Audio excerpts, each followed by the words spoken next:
Mon cher Frédéric, oui, vous allez nous parler des frères Jacques, entre autres. Un lien parfait qu'on en a entre la chanson et le théâtre, puisque ça a été le premier boys band à avoir allié la chanson avec de très jolis collants, la chanson et le théâtre. Alors imaginez-vous qu'il y a en ce moment, au Petit Théâtre Variété, une pièce, un spectacle absolument très original. Petite production, sans prétention, ça s'appelle Frères Jacques, dormez-vous. Alors c'est quoi Frères Jacques, dormez-vous? Ce sont 4 filles qui se sont réappropriées le répertoire des frères Jacques. Les frères Jacques, on les présente plus. 53 ans de carrière, 1944-1983. 39 ans de carrière, exactement. Ils ont joué Saint-Georges. Bien sûr, 39 ans de carrière, c'est le deuxième groupe qui a battu le record de longévité derrière les Compagnons de la Chanson. Ils étaient étonnamment modernes. Et là, il y a 4 jeunes femmes, enfin 4 femmes d'âge différents, 4 générations de femmes. Avec les mêmes collants? Les mêmes costumes? Presque. Les mêmes chansons, en tout cas. Elles se sont réappropriées ce répertoire-là, avec une pianiste qui assure vraiment drôlement bien son rôle, et elles en ont fait quelque chose d'étonnamment moderne. Je vous propose d'aller les retrouver. Elle s'appelle Myriam, Marielle, Angélique, Ève. C'est au Petit Théâtre des Variétés. Frères Jacques, dormez-vous. Regardez, c'est assez original.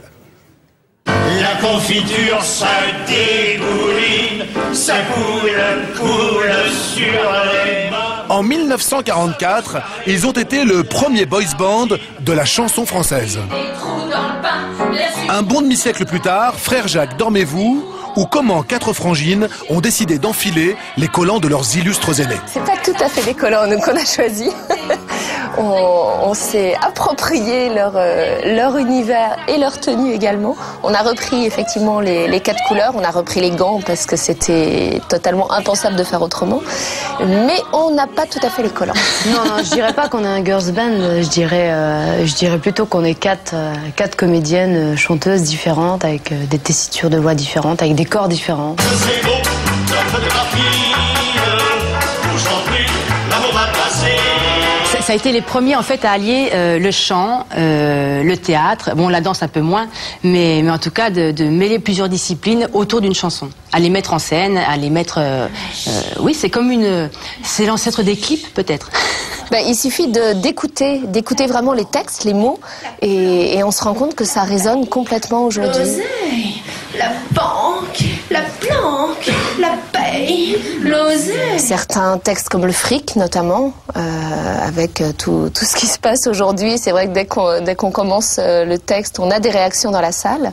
En plus, ils avaient des auteurs, enfin je veux dire, quand on regarde les personnes qui ont signé les textes, on défend la langue française aussi. Des petits trous, toujours des petits trous, mais le bateau se taille, et je vois que je déraille. Lorsque je les ai vus dans le spectacle terminé ici, à la première, j'ai trouvé ça merveilleux, parce que elles ont pris, comme vous le savez, le répertoire des frères Jacques, mais elles ont créé beaucoup de choses.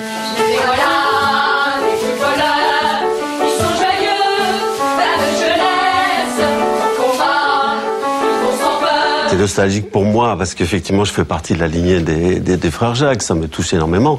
Mais ce qu'elles amènent en créativité, en langage moderne, actuel, enfin je veux dire, elles font du voice beat, c'est-à-dire elles parlent avec des onomatopées comme les rappeurs. Que je rêve de solitude, comme d'un paradis perdu.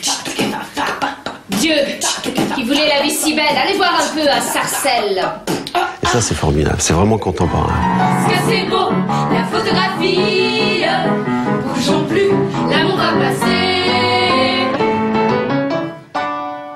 Alors comment vous exhumer un répertoire et le dépoussiérer? Effectivement, c'est vrai qu'on n'écoute pas les frères Jacques à la radio tous les matins en ce moment. Non. Et pourtant, ils ont quand même chanté les plus grands auteurs. Les premiers à chanter Gainsbourg.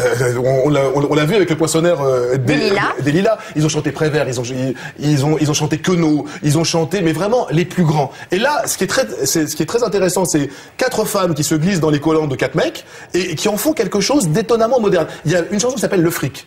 On en a vu un petit extrait dans le reportage. C'est une chanson du répertoire complètement oubliée.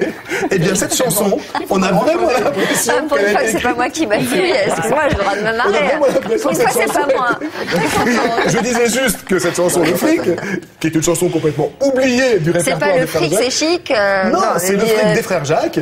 Et c'est une chanson qui est étonnamment moderne. On a l'impression que les rimes ont été écrites hier. C'est vraiment très sympa, c'est sans prétention. C'est archi gonflé parce qu'aujourd'hui monter un spectacle sur les frères Jacques, je vous raconte pas qu'elles ont pas été accueillies à bras ouverts ouvert dans tous les théâtres. Petit théâtre des variétés à Paris, allez le voir, vous passerez un bon moment. Avec sans une mention prétention, spéciale sympa. pour Myriam Allais. Myriam Allais, la grande femme qui a le juste au corps rouge, elle, à mon avis, on va la revoir souvent. Elle chante bien, elle danse bien, elle parle bien.